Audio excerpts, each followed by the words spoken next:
தென்னிந்திய நடிகர் சங்கத்தின் சார்பாக என் அன்பு கணவர் புரட்சி கலைஞர் கேப்டன் அவர்களுடைய நினைவேந்தல் கூட்டத்திலே பங்கேற்க வந்திருக்கும் அன்பு சகோதர சகோதரிகளுக்கு என்னுடைய பணிவான வணக்கங்களை தெரிவித்துக் கொள்கிறேன்.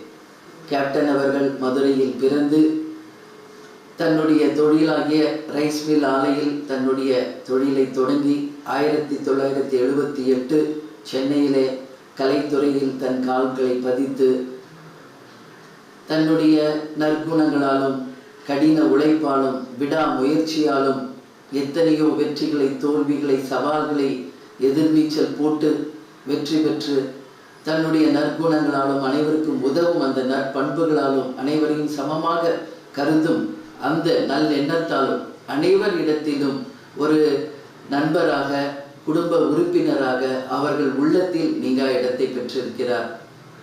கேப்டன் அவர்கள் திரையுலகிலே வந்து சந்தித்த பல போராட்ட காலங்களை என்னுடன் பகிர்ந்திருக்கிறார். அந்த நினைவுகள் இப்போ எனக்கு வருது. இதே கோடம்பாக்கத்தில் நடந்து சென்று ஸ்டூடியோக்களில் வாய்ப்பு தேடி அந்த கஷ்டப்பட்ட காலத்திலிருந்து நடிகர் சங்க தலைவராகி எதிர்கட்சி தலைவராகும் வரை தன்னுடைய வாழ்க்கையை எதிர்நீச்சல் போட்டே கடின உழைப்பை மட்டுமே தன்னுடைய ஒரே கோலா வச்சு உழைத்தவர் கேப்டன் அவர்கள். அவருடைய திரைப்படங்கள் எத்தனையோ திரைப்படங்கள் சில்வர் ஜூப்ளி நடந்திருக்கு, எத்தனையோ படங்கள் தோல்வியும் அடைஞ்சிருக்கு. கேப்டனுடைய திரைப்படங்கள்ல முத்திரை பதித்தது அவருடைய சண்டை காட்சிகள். ஒரு கிராமத்து இளைஞராக அனைத்து கிராம மக்களின் மனதிலும் நீங்க இடம் பிடிச்சவர் கேப்டன் அவர்கள். அதே போல தன்னுடைய காவல்துறை நடிப்பு மூலமும் நாட்டுக்கு நம்மளுடைய தேசத்திற்காக பாடுபட்ட ஒரு இளைஞராகவும் இராணுவ அதிகாரியாகவும் குடும்ப தலைவராகவும் அவருடைய திரைப்படங்கள் அனைவருக்கும் ஒரு எடுத்துக்காட்டாகவே இன்றளவும் இருக்கிறது.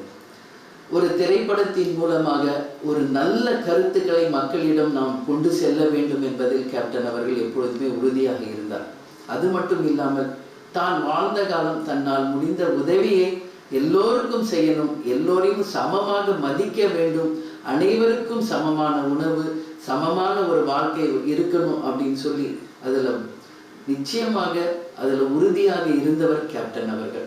இன்றைக்கு கேப்டன் நம்ம கூட இல்லை அப்படின்னு நீங்க யாரும் நினைக்க வேணாம். அவருடைய ஆன்மா நம்ம கூட தான் இருக்கிறது.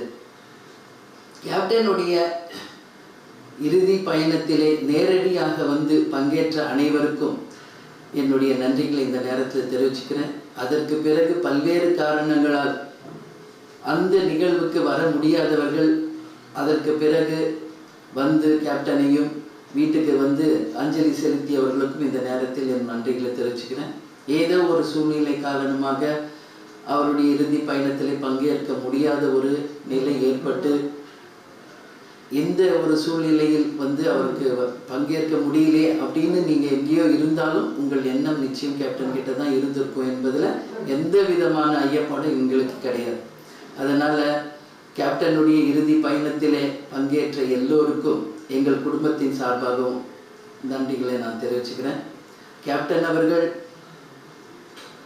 ஆன்மா நிச்சயம் நம்மளுடன் இருந்து வழி நடத்தும். கேப்டனுடைய புதல்வர்கள் இருவரையும் நான் வந்து எங்கள் பசங்களை அங்கே அனுப்பியிருக்கேன். அவங்க 2 பேரும் நிச்சயமாக கேப்டன் விட்டு சென்ற அவருடைய கலை பயணத்தை நிச்சயம் தொடர்வாங்க. அது மட்டும் கிடையாது, கேப்டன் இருந்த வரைக்கும் எங்களுக்கு எல்லா உதவிகளும் கிடைச்சது. இப்போ அவர் இல்லையே என்று ஏங்குபவர்களுக்கு ஒரு விஷயத்தை நான் சொல்லணும்னு நினைக்கிறேன். எந்த உதவி வேண்டும் என்றாலும் கேப்டன் இல்லத்தின் இந்த கதவுகள் உங்களுக்காக எப்பொழுதுமே திறந்திருக்கிறது.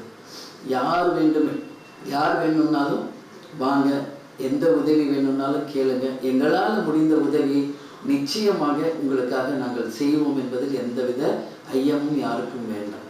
எனவே அனைவர் மனதிலும் கேப்டன் வந்து தன்னுடைய எளிமை, உதவும் குணம், அனைவரையும் சமமாக நடத்தும் எண்ணம், கடின உழைப்பு முதல் கொண்டு ஒரு மணிமகுடமாய் அனைத்து மக்கள் மனசிலும் இடம்பெற்றிருக்கார்.